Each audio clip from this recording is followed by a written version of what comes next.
अब जरा आगे बढ़ते हुए आपको बताते हैं, प्रदेश में ऐसी कई ऐतिहासिक विरासतें जो अपने आप में कई रहस्य को समेटे हुए हैं, और बात एक ऐसी ही विरासत के बारे में हम करने जा रहे हैं, और वो विरासत है भरतपुर जिले के बयाना का किले से जुड़ी हुई।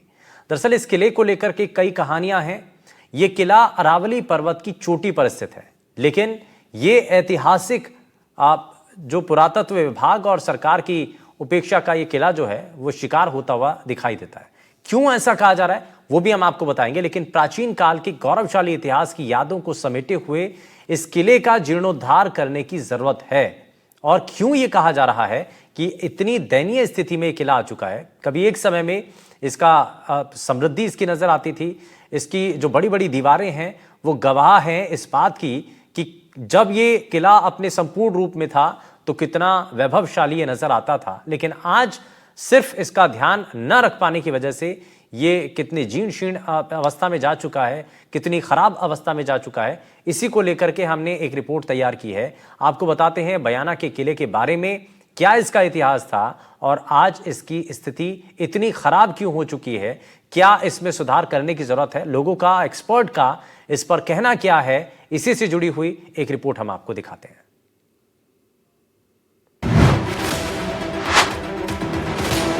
बयाना एक काफी प्राचीन जगह है जो हमेशा से अपना खास ऐतिहासिक महत्व रखता है। फिलहाल में बयाना भरतपुर जिले का एक शहर है और भरतपुर से 48 किलोमीटर की दूरी पर स्थित है।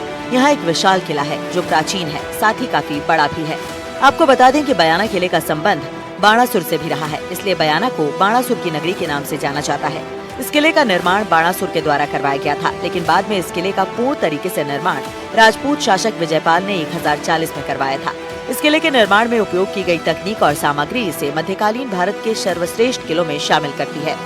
बयाना का किले का निर्माण जादौन राजपूत शासक विजयपाल के द्वारा सन 1040 ईस्वी में करवाया गया था। हालांकि इसे बाणासुर की नगरी के नाम से जाना जाता है। बताया जाता है ये किला है बाणासुर के समय का है, लेकिन जो राजा विजयपाल थे उन्होंने इसका पूर्ण रूप से जीर्णोद्धार करवाया था। उसके बाद में यहाँ अगर बात की जाए, शिव मंदिर है, भीमलाट है और सतफेरा है, बावड़ी है, और जिस तरह से कहा जाता है कि राजस्थान में सबसे पहला जौहर बयाना के किले में हुआ था। वो भी यहाँ जो महल है जहाँ रानियों ने, वहाँ पर जब एक संदेश मिला था कि उनका जब एक मुस्लिम शासक से युद्ध हुआ था, लेकिन गलत संदेश के चलते उन्होंने इसी महल में जौहर किया था। लेकिन खास तौर पर देखा जाए ये जो बयाना का किला है ये पर्यटन के रूप में उभर सकता है अगर पुरातत्व विभाग इसकी देखभाल ढंग से करे। आखिरकार इस महल में क्या ऐसी चीजें हैं या महल की क्या स्थिति है, आइए अंदर जाकर के देखते हैं। किले में प्रवेश करने पर कई विशाल द्वार और सुरक्षा दीवारें दिखाई देती हैं, जो इसे अभेद बनाती थी। किले के आंगन में स्थित उषा मंदिर, अंदर बनी हुई रहस्यमयी भूल भुलैया और गुप्त तहखाने आज भी रहस्य और पहेली बने हुए हैं। इस किले में बने कलात्मक महल, भीमलाट, विजय स्तंभ, बावड़ियां और चीन जैसी लंबी चौड़ी दीवारें आज भी सभी का ध्यान आकर्षित करती हैं। साथ ही आपको ये भी बता दें कि राजस्थान में सबसे पहले जौहर इसी किले में हुआ था। बताते हैं कि चित्तौड़गढ़ किले के निर्माण से पहले एशिया का सबसे बड़ा किला बयाना का था। स्थानीय लोगों और पर्यटकों की पुरातत्व विभाग और प्रशासन से यही मांग है कि इस किले की ओर ध्यान दे, जिससे न सिर्फ किले का संरक्षण होगा बल्कि किले में आने वाले पर्यटकों की संख्या में भी इजाफा होगा। इतिहासकार सुधा सिंह ने बताया कि यह किला करीब 5000 साल पुराना है। इसका जिक्र श्रीमद् भगवत गीता में भी मिलता है। बयाना किले में एक पहाड़ेश्वर शिव मंदिर है। बताया जाता है कि बाणासुर के द्वारा यहाँ तपस्या की गई थी। भगवान शिव ने बाणासुर की तपस्या से खुश होकर यहीं दर्शन दिए थे। साथ ही 1000 भुजाएं और अजय होने का वरदान दिया था। ये शिव मंदिर आस्था का बड़ा केंद्र है और बड़ी संख्या में श्रद्धालु यहाँ दर्शन करने पहुँचते हैं। बयाना किले में शिव मंदिर के सामने पोली हवेली और तहखाना बना हुआ है, जहाँ राजा महाराजा अपने हथियार रखा करते थे। लेकिन तहखाना और इसके आसपास बने महल पूरी तरह से क्षतिग्रस्त हो चुके हैं। मैं बयाना के किले में मौजूद हूँ और मैं फिलहाल शिव मंदिर में मौजूद हूँ। इसे पहाड़ेश्वर शिव मंदिर के नाम से जाना जाता है। बताया जाता है कि ये जो शिव मंदिर है ये बाणासुर के समय का है। मैं अपने सहयोगी से कहूँगा देखिए वो तस्वीर बताएं, और ये जो शिव मंदिर की तस्वीरें मेरे सहयोगी बता रहे हैं, यहाँ बैठ करके बाणासुर हैं वो पूजा अर्चना करते थे। मेरे साथ में कुछ व्यक्ति हैं, उनसे बातचीत कर लेते हैं। सर, पहाड़ेश्वर मंदिर है, कितना पुराना मंदिर है ये सर द्वापुर का बताते हैं इसको, तकरीबन 5000 वर्ष पूर्व। कौन बाणासुर के समय का ही? हाँ, बाणासुर के समय का है। बाणासुर ने स्वयं पूजा की है और उसको पाड़ेश्वर महादेव के नाम से जानते हैं इस मंदिर को। इस महादेव ने स्वयं दर्शन दिए थे बाणासुर। अच्छा, उसी समय से पूजा अर्चना चली आ रही है? उसी समय से पूजा अर्चना चली आ रही है। बीच में बंद हो गई थी वो, ये क्या मंदिर थोड़ा क्षतिग्रस्त हो गया था। अब इसमें जीर्णोद्धार हुआ है, मंदिर बढ़िया बन गया है। तो अब लोग, मेला भी लगता है? मेला लगता है सर। तो लोग बड़ी संख्या में आते हैं? हाँ, मनोकामना अपनी पूरी करने के लिए बहुत लोग आते हैं, हजारों लोग आते हैं। जैसे शिवरात्रि पे सावन के महीना में बहुत भीड़ लगी रहती है, बहुत लोग आते हैं। बिल्कुल, देखिए स्थानीय निवासी थे और इनका स्पष्ट कहना है कि यहाँ ये जो मंदिर है ये द्वापर युग का है। यहाँ खुद बाणासुर ने पूजा अर्चना की थी। भगवान शिव ने उन्हें साक्षात दर्शन दिए थे और उन्हें वरदान दिया था कि वो हमेशा विजय होंगे। अब बताया जाता है कि हालांकि बीच में पूजा अर्चना बंद हो गई थी क्योंकि मंदिर क्षतिग्रस्त हो गया था, लेकिन अब फिर से पूजा अर्चना है वो शुरू हो चुकी है। बड़ी संख्या में लोग यहाँ पूजा अर्चना करने के साथ अपनी मनौती लेकर के आते हैं और उनकी मनौती है वो पूर्ण होती है। मैं बयाना के किले के अंदर मौजूद हूँ और मेरे ठीक पीछे माल खाना या इसको पोली हवेली कहते हैं। मेरे सहयोगी तस्वीर दिखाएंगे। देखिए जो यहाँ जो राजा महाराजाओं ने राज किया, बताते हैं कि यहाँ मुस्लिमों का भी शासक रहा था। यहाँ जो राणा वंशज है उनका भी शासक रहा था, जाट वंशज हैं उनका भी शासक यहाँ रहा था।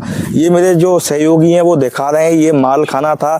जो भी यहाँ राजा महाराजा रहे उनके यहाँ हथियार रखे जाते थे। और साथ में अगर इसकी बात की जाए, यहाँ के जो स्थानीय लोग हैं वो इसे पोली हवेली के नाम से जानते हैं, क्योंकि ये जो अंदर है बिल्कुल गड्ढा टाइप में है। देखिए मेरे सहयोगी तस्वीर दिखा रहे हैं, अंदर से बिल्कुल एक तरह से कह सकते हैं पोल है अंदर, और बाहर ये पूरा पट्टी या कह सकते हैं जो भी चीज है उससे ये पटा हुआ है।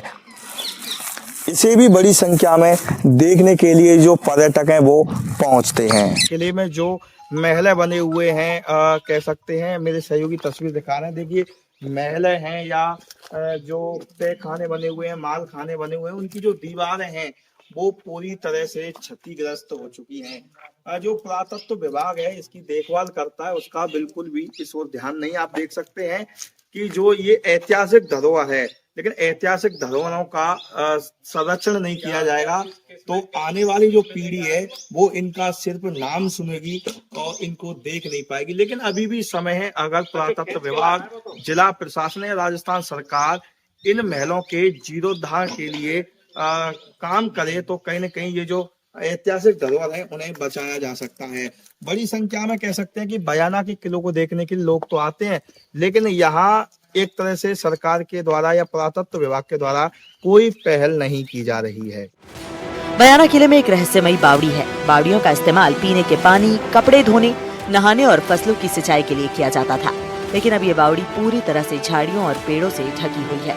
अभी तक इसका कोई अंदाजा नहीं लगा सका है कि इसकी लंबाई कितनी है।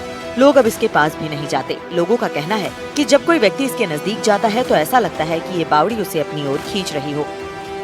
बयाना का जो किला है उसके ठीक हम बाहर हैं, यानी कह सकते हैं दीवार पर मौजूद हैं, और यहाँ एक बावड़ी है। बावड़ी का मतलब होता है, जो बावड़ी है वो एक चौड़ा और कुआं टाइप में होती है जो भूमिगत पानी से जुड़ी हुई रहती है, यानी जो पानी आता है वो भूमिगत होता है। मैं अपने सहयोगी से कहूँगा अगर वो तस्वीर दूर से ही दिखाएं तो ठीक है, क्योंकि देखिए ये जो बावड़ी है मेरे सहयोगी हैं वो तस्वीर दिखा रहे हैं। यहाँ हम पास से भी दिखा सकते थे, लेकिन एक बड़ा रिस्की है क्योंकि रास्ता है नहीं। अगर रास्ता है तो बड़ा रिस्की रास्ता है, पहाड़ों के बीच में से है, और मेरे जो सहयोगी तस्वीर दिखा रहे हैं वो काफ़ी ऊंचाई पर मौजूद है, पहाड़ की चोटी पर मौजूद है, वहाँ से वो तस्वीर दिखा रहे हैं। बताया जाता है कि ये जो बावड़ी होती थी वो पूरे जो महल में जो राजा महाराजा रहते थे, सेना रहती थी, उनकी पानी की पूर्ति करती थी। कुछ मेरे साथ में स्थानीय लोग से बात करते हैं। घनश्याम जी, बावड़ी है, क्या रहती है बावड़ी? वैसे सीढ़ी बनी हुई है चौड़ाई में, ठीक नीचे तक पानी भरा है उसमें। ये राजा महाराजाओं के जमाने की? उनके जमानों की है। बताते कि हाथी घोड़े उनके पीने के, सेना के पीने के लिए काम में आती थी। बिल्कुल, देखिए घनश्याम जी थे और ये बता रहे हैं कि जो ये बावड़ी है ये भूमिगत बावड़ी है, मतलब इसका कोई भी छोर नहीं है, इसका कोई भी अंत नहीं है। और इन्होंने कहा है कि जो इनके गांव के बुजुर्ग के लोग हैं वो बताते हैं कि इसके जैसे नज़दीक अगर जाते हैं तो ऐसा लगता है कि ये अपनी ओर खींच रही है। बयाना किले के बीचों बीच में एक सत फेरा है। मैं अपने सहयोगी से कहूँगा वो दिखाएं। देखिए ये सत फेरा यानी 7 मंजिल इसके बनी हुई है। इसके अगर अंदर से देखेंगे तो 7 मंजिल स्पष्ट नजर आएंगी। बताते हैं कि जो यहाँ जो राजा रहते थे, जो राज्य करते थे, वो इसके ऊपर चढ़ कर के पूरे महल की गतिविधियों को देख सकते थे। पूरे महल के जो बाहर या अंदर क्या चल रहा है उस पर पूरी तरह से नजर रखते थे।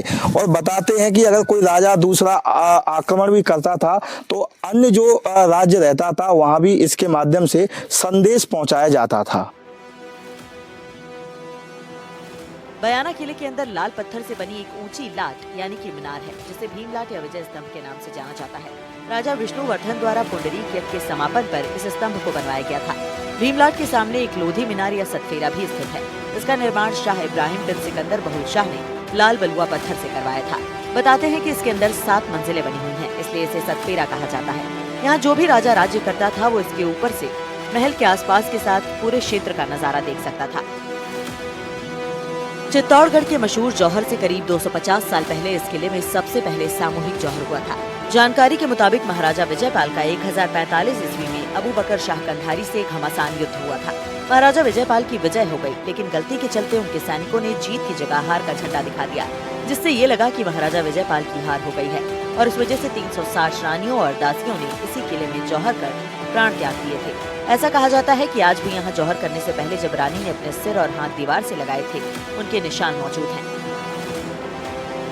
ये ऐतिहासिक किला कई वंशों के उत्थान और पतन का गवाह रहा है, जिनमें यादव वंश, गुप्त वंश, पाल वंश, गुर्जर प्रतिहार वंश, मुगल वंश शामिल है। ये किला वाकई अपने आप में अनूठा है, लेकिन जो ऐतिहासिक धरोहरें हैं वो अब खंडहर के रूप में तब्दील होती जा रही हैं। पुरातत्व विभाग और जिला प्रशासन को ध्यान देकर इसका जीर्णोद्धार करना चाहिए, जिससे पर्यटन के साथ यहाँ व्यवसाय के भी मार्ग खुल सके। मेरे साथ में कुछ पर्यटक हैं जो हिंडौन से यहाँ भरतपुर आए हैं। भरतपुर में जो बयाना का किला है उसे देखने के लिए आए हैं। क्या नाम है आपका? अजय सिंह। अजय सिंह, कहाँ से आए आप? हाँ, हिंडौन सिटी। हिंडौन से आए हैं। कैसा लगा आपको ये किला? क्लास तो मतलब बहुत अच्छी जगह है, पर यहाँ पर ये सरकार को थोड़ा और ध्यान देना चाहिए, जिससे यहाँ पर वो पर्यटक बढ़े। अब जैसे ये कह सकते हैं कि ऐतिहासिक धरोहर तो है ही है, अब लुप्त होने के कगार पर है, अनदेखी का शिकार है। अगर प्रशासन है, पुरातत्व विभाग है, अगर इसमें सुधार करे, इसको बढ़ावा दे तो एक अलग ही नजारा दिखाई देगा।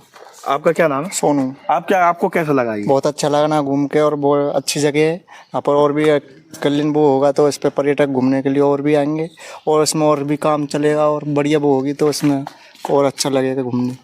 आपका क्या नाम है? कपिल। क्या कहेंगे कपिल, कैसा लगा आपको ये महल? मतलब अच्छा है घूमने के लिए, तो पर्यटकों को मतलब बढ़ाने के लिए तो इसको और आकर्षित बनाना चाहिए, जैसे कि इसमें मतलब कुछ शानदार चीज़ें भी रखनी चाहिए, जिससे मतलब पर्यटक उनको देखकर उनको भी आकर्षित हों कि यहाँ पर घूमने के लिए मतलब ये सारी सुविधाएं मिल रही हैं। बाकी में वैसे भी फिर भी लोग हैं, काफ़ी संख्या में आ रहे हैं यहाँ। हाँ, बस ज़्यादा पर और बढ़ोतरी होगी, मतलब जैसे कि और शानदार चीज़ धरी जाएंगी यहाँ पर घूमने के लिए, मतलब देखने के लिए भी, तो काफ़ी बढ़ोतरी होगी जनसंख्या में, तो वो भी देखेंगे। बिल्कुल, देखिए ये हिंडौन से हैं, कुछ पर्यटक यहाँ आए हैं।